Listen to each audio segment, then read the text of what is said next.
introduction of myself. Fellow Toastmasters and guests, the next 20 minutes of today's session, I would want it to be very interpersonal. I would like to touch upon certain personal aspects of your Toastmasters journey. Right? So please feel free to stop me if you have any questions. I really want this to be more of a conversation rather than a speech. Right? Let me start by asking the first question for today. Why do you think people come to Toastmasters? Whoever wants to answer. Communication. Improve communication. Okay. Leadership skill. Confidence. Positive environment. Any more answers? Somebody from behind? Positive environment. Mix all together. All together? Great. Communication. Okay. Leadership. New learnings. Perfect. Preparation. Okay. Do something other than Great answer. Alright, let me tell you why people actually come to Toastmasters. Or let me tell you why people don't come to Toastmasters. That makes much simpler because why people come, we have a lot of answers. People don't come to Toastmasters to give speeches. Alright? In fact, people really don't know that they have to give speeches when they come into Toastmasters. They read a hoarding somewhere and they say, okay, what is Toastmasters? Let me come. So they don't know that they need to deliver speeches. They don't come to make friends. People come here and then make friends, but they don't walk in to make friends. I was just reading Sunny's email, the 4 best friends in our operators, that I realized after reading the speech. So people really don't come to make friends. Right? People don't come to complete projects. Again, they don't know that there's something called as projects. They come here, sit for about 4 sessions, and then they realize, okay, there are projects that I need to deliver. They never ever come for these reasons. And that's our misconception that people come to give speeches. Some of you had right answers. People come to Toastmasters only to grow. Alright? The fundamental aspect of growth, my friends, is you are not yet there where you want to be. The only reason why you are not there is because you don't know how to go there. Otherwise you would have definitely done it. It is the strength of a human being. If I want it, I will definitely get it there. But I really want somebody to mentor me, to tell me how do I get there. They need to tell us, are we following the right path? Are we taking right decisions? Are we improving ourselves every day? What are the areas that I need to work on? What are my strengths? That, to me, friends, is evaluation. And today, I'm going to touch upon some of the evaluation aspects that we all want to follow. Okay?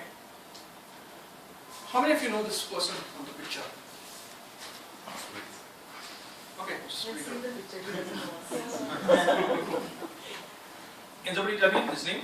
Okay. Ralph Servini, the founder of Toastmasters.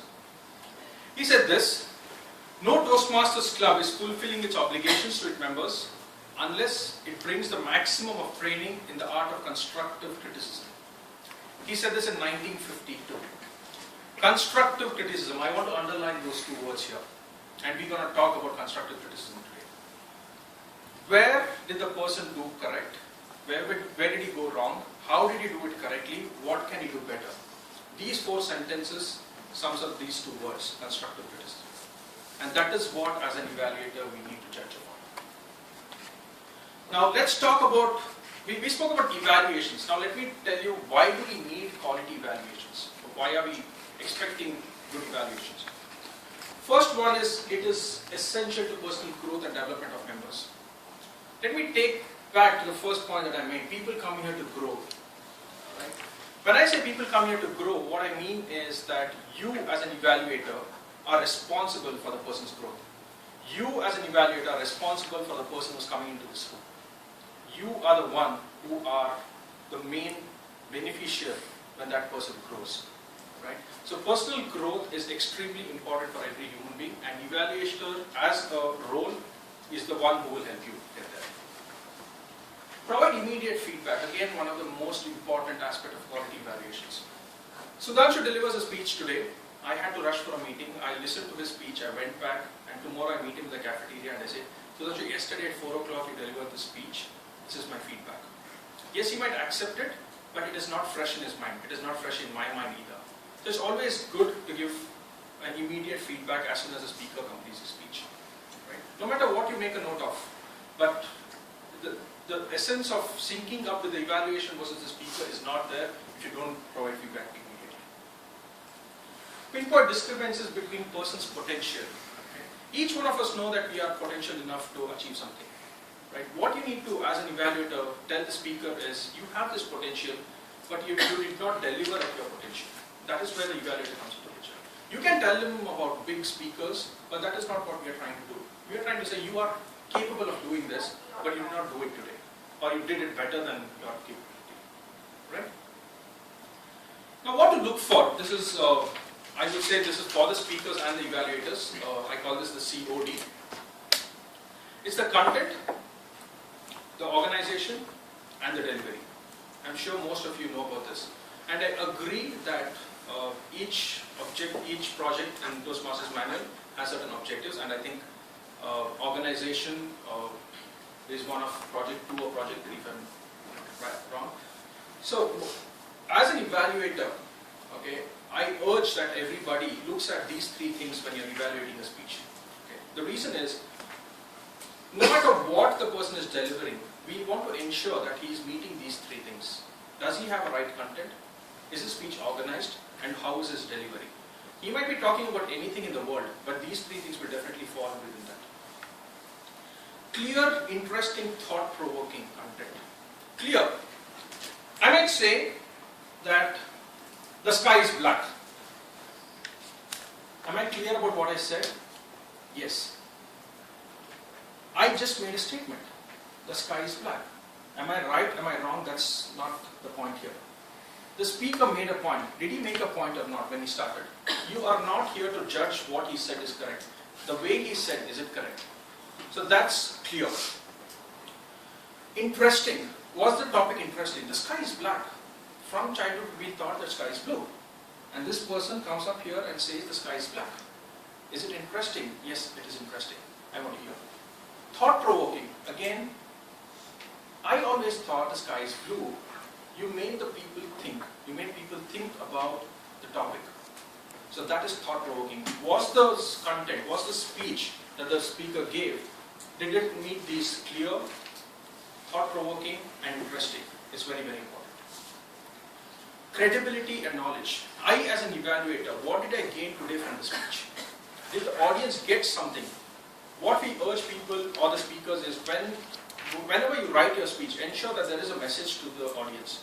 Otherwise, they would never come back. They feel very bored. Let it be a learning whenever they come into the Toastmasters room. When people walk out of this room, they should have gained something. It could be a 1% or a 20%. But something has to be there. That knowledge, you need to look as an evaluator in the speech whether it was there or not. Credibility. How authentic was the speaker about the message? He might be talking crap, but did he sound credible? Was he in terms of authentic about what he was trying to tell? Please look for these things in your evaluation. Organized, simple, opening, body and conclusion. I said that the sky is black. Clear statement I did. My opening is done. Now, body. Why I say the sky is black, point 1, point 2, point 3, point 4. That becomes my point.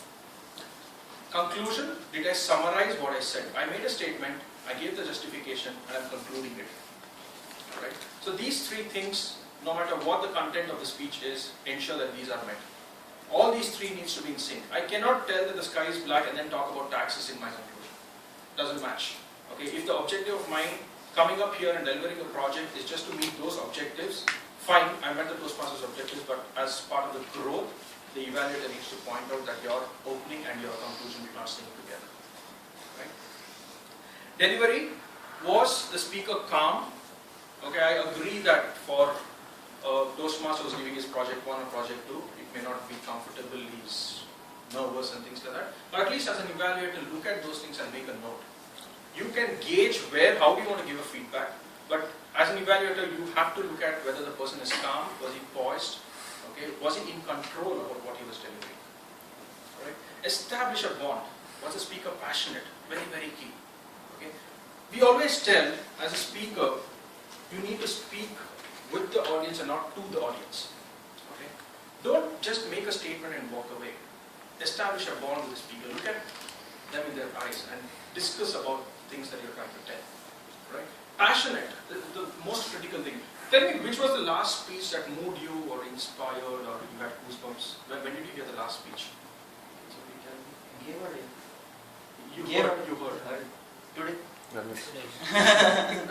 I mean, when I look at these things, when I talk about passion, I think when I hear speeches by Winston Churchill or Martin Luther King or probably Mr. Obama's speech, the presidential, that one in the president's chair, or Steve Jobs, stay hungry, stay foolish. I mean, these things move us. Even after decades, when you hear them, these speeches actually move you. Right? The only reason is because these speakers were passionate about what they were trying to share. Right? And that is, as an evaluator, you need to see that in the speaker. He might be talking about cricket or any damn topic, but is he passionate about what he's talking? If I give Anirudh, for example, a piece of paper and say, Anirudh, what are you passionate about? Let's say he talks about family, for example, and I say, write a speech for 5 minutes on family. I can bet if he's passionate about family, he'll write it for 30 minutes. You don't need any preparation for that because you really like the topic, and when you can write for 30 minutes, it is very easy for you to speak about it for 5 minutes. So as an evaluator, look at that in a speech. When the person is delivering, is he passionate about what he's delivering? It's very, very key. Okay, now, the biggest question that each evaluator has is how to evaluate. I agree there are hundreds of methods of evaluation, and I'm not here to tell which is right or which is wrong. Everything is correct. Okay, it is your individual style of your data, which method you want to follow. We have something called as a sandwich or the Oreo evaluation. I have a 2-year-old son who loves Oreo, so I just put that word there. It's good, bad, good. So you give 2 points about what you liked about the speech. Give 2 points about what you think that he needs to improve. And again 2 points about what was good about the speech. So that's the sandwich, like 2 breads in between you have some stuff. So that's a sandwich. So, yeah, please. Yeah. Why you are given as bad as a boardroom? I think as an evaluator, what I have seen is that most of the evaluators only look at the bad things. Okay, even in a good speech, you try to identify at least one bad thing. Okay, and because people think that we have to give some feedback on a speech. My urge to people is, if there's nothing bad, if you did not think that he's delivered a great speech, just talk about good things. You really don't have to pinpoint something extremely small and make it look big in front of the audience. Right? That's the reason I have boldness. Don't work on that. Okay. The second one is the shopping method. Most women evaluators have seen. It's good, bad, good, but there's no particular order. Right? So you're listening to the speech, you just make notes of good, bad, good, bad, good, bad, and you deliver it the same way. Again, please don't get me wrong. There's nothing right or wrong in this. It's your wish. You do how you want to do it. But what I have followed, and the credit goes to a Toastmaster by name Jeff Michaels, one of the Massachusetts Toastmaster, is something called as a perfect evaluation. And I've been following it for at least about 4 years now. Very difficult, honestly, but I urge our orators, Toastmasters, to please follow this. Perfect has 7 letters in the word, and let me elaborate on each one of them. Prepare, the first one. Right? What I've seen in this Toastmasters Club, I'm not sure how it happens in Bangalore Toastmaster. I get a call at about 11:30 on every Thursday telling Shravan I am delivering my project 8, project 7 at 2:30. Can you be my evaluator? Honestly, a lot of time, I'm sure not just me, most of us get such calls. Or at least a day before to say, so-and-so is delivering a speech from the office bearers usually. Would you mind being his evaluator? I try my best to be as much as possible, but I really don't like it, honestly. Okay? I do it just for the heck of doing it because they do not have any option. They've come and let's try to help the club. What I urge for any evaluator going forward, if you want to take up a role, please do not accept it. And office bearers, sorry if I'm trying to demotivate you guys in organizing your sessions, but really this is key. As I said, people come here to grow, and if you as an evaluator are not prepared enough to give a great evaluation, people will not come out, they will not grow. Alright? I would say that 3 days minimum is the required time for the evaluator, for him to prepare. The speaker is preparing for the last 2 weeks. Please give 2 or 3 days for the evaluator to prepare. Okay? And the moment I've seen people see their name as an evaluator on the board, they think that, okay, my job is the most easiest job today. I hear a 7-minute speech, I make notes, I put my head down, keep making notes, and I come talk for 2 minutes and I go back. And I also don't have to speak on table topics because I'm busy preparing my feedback. Trust me, that's what people think. Alright, we really don't want that. Okay, give some good time for the evaluator to prepare himself. And as an evaluator, please go through the manual for the project that you're going to evaluate. Okay, very, very important. Sorry. As part of evaluation, do we need to look at the speech content as in the speech or only the delivery part? I'm still not sure about this thing. I would say project 1, project 2, you can just look at the delivery or the project 3. But when you actually come to like voice modulation, body language, or where you use rhetorical devices, that's where you really need to look at the actual speech that the person is writing. And I would say an evaluator should also be a mentor for at least that speech, because you know what you're judging him on, and you try to correct that before he delivers. Okay, here let's not tell that I'm there to tell him whether he's through that speech or not. As an evaluator, that's not your role. Alright? As an evaluator, you need to tell him that, okay, I have gone through your speech, and I think that these are the areas that you need to work on. Because you realize you're trying to help him come up, right? So on the day of evaluation, you look at his delivery, you already have seen his speech, you have no comments, he has the rhetorical device, for example. Now, did he use it or not is what you look at the speech. Just last week, I was in IIM Bangalore, and there I asked one of the senior members to evaluate my speech. I'm delivering one speech next week. So there he told, like, I cannot be a mentor as well as an evaluator at the same time. Because as an evaluator, I don't need to see your script beforehand. Okay. Yeah. Probably, yeah. I mean, I would like to see it again. As I said, it is not written on stone to say this is the perfect method. Each individual changes, but my suggestion is probably in this club, or if the speaker is willing to share, I think you should go. It helps you evaluate better. Encourage. All of us are human beings. We like when people praise us. So please ensure that you encourage. You might have heard the worst disastrous speech, and you are being an evaluator of that speech. Don't worry about it. At least acknowledge the fact that the person had the audacity to come here and give a speech. Okay, forget about his delivery. Don't worry about it. But at least encourage him that he's put in some effort. Encourage. Encouragement is the key for any growth. Reflect. For me, this is the most important thing in an evaluation. See, you are, as an evaluator, you are the mirror for that speaker's morning. Right? That person comes here, delivers for 7 or 10 minutes and goes back. Your job as an evaluator is to come back and reflect what he said. He doesn't know what he said. He doesn't know how he looked. You have to come and tell. Anirudh, you had your hands clasped. During that particular thing, you were talking these things which I did not like. Okay?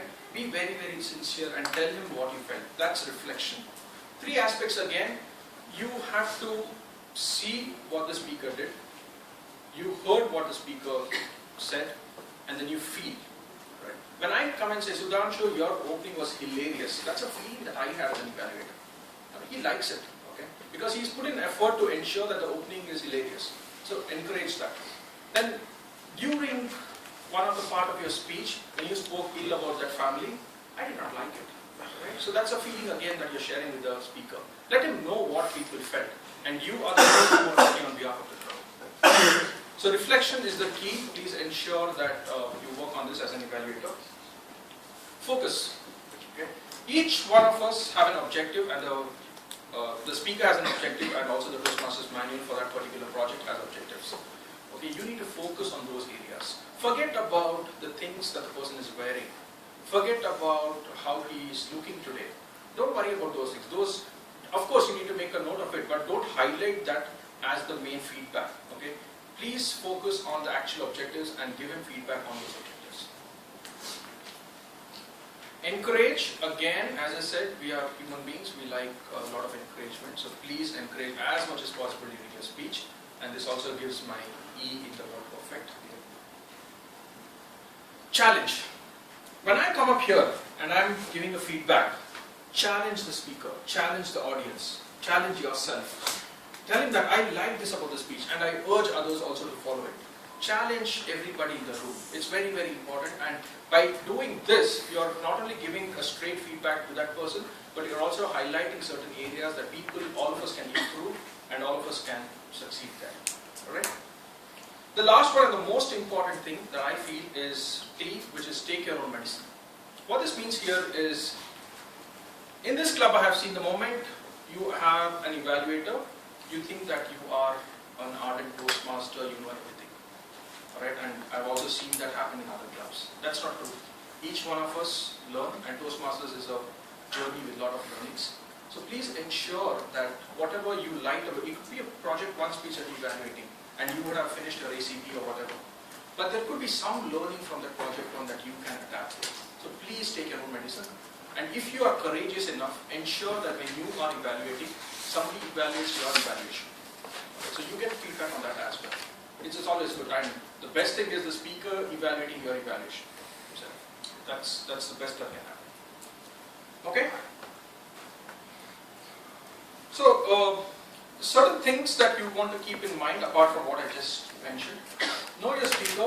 This comes back to the question of Sunny and Sudhanshu. What I believe is it's always better to know the speaker well in advance, because there are, each one of us have our own mannerisms. Right? So probably I have mother tongue influence. My body language is always the same. My voice modulation is not there. As a speaker, I know that those are the areas that I need to work with. And as an evaluator, when you know that, you don't focus on those things, rather you focus on the other things. If I know that my voice modulation is bad, and you, as an evaluator, you come here and talk only about voice modulation, I know that already. Of course, I'm working towards it, but identify other areas that I was better today, or identify areas that I need improvement apart from voice modulation. So this will help when you actually know your speaker well. Alright, so you can identify the actual objectives that the person is trying to meet and give him feedback on those things. Listen with your eyes. I know grammatically this might not sound right, but what this means is, do not just put your head down and keep making points when the speaker is delivering. I've seen that happening. Please do not do that. Okay, look at the speaker. You are not writing an essay about how he delivered his speech. We just need some points to talk about. He spoke for about 10 minutes and you need to speak for 3 minutes. That is it. So ensure that you are looking at the speaker. Look at his body language. Look at how comfortably he is speaking. These are the key. Content is not the key. If you make note on grammatical mistakes, what will the grammarian do? Forget about it. Just look at what he is delivering. Very, very important. Okay? Quote from the speech. If the speech has some quotes, please ensure you say it back.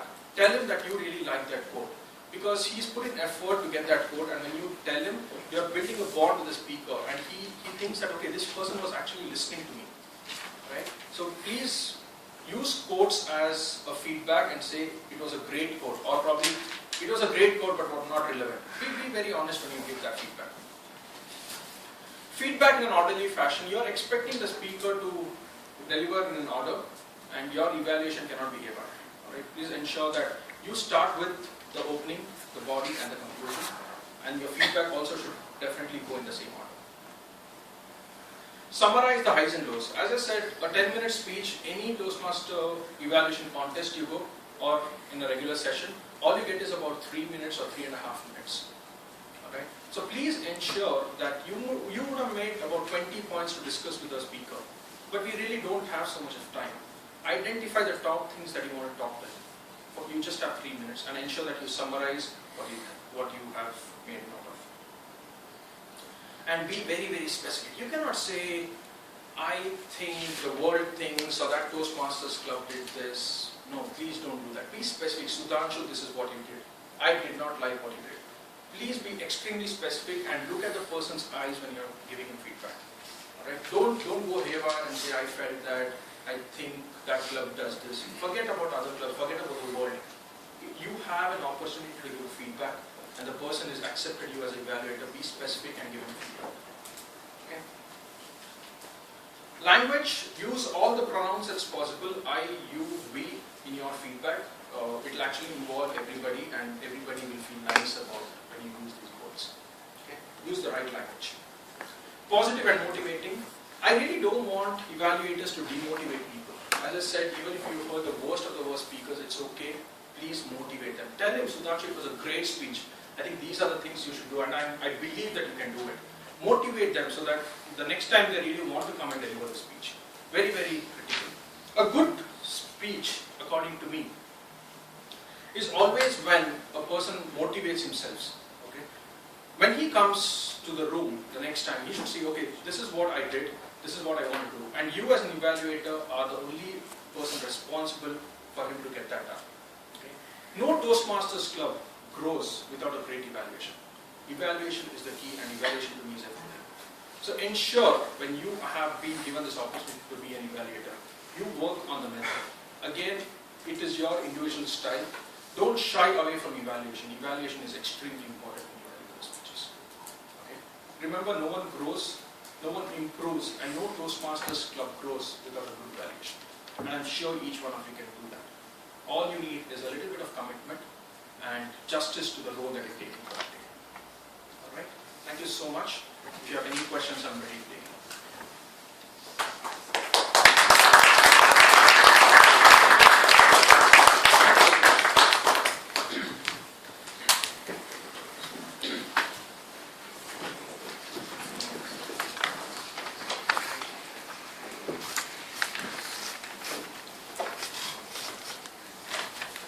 Thank you, Shravan, for a wonderful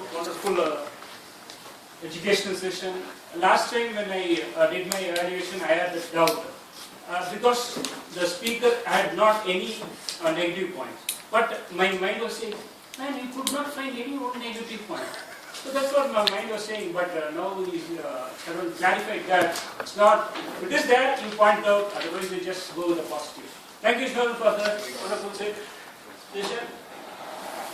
Now we move to the evaluation section. I will call up Jay for the evaluation.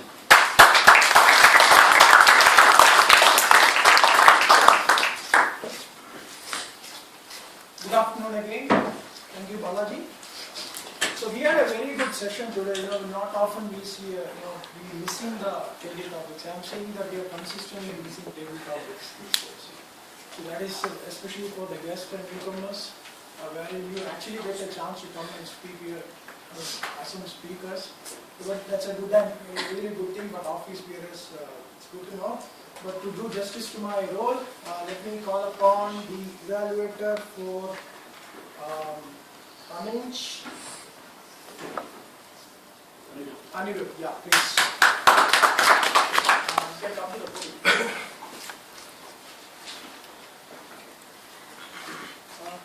First of all, Anuj, very good, a great start for your Toastmasters journey. P1, I always believe, is an audacious attempt. Standing here and delivering is an audacious attempt. Could the timer please tell me the time taken by the speaker? Anuj took 5 minutes 15 seconds.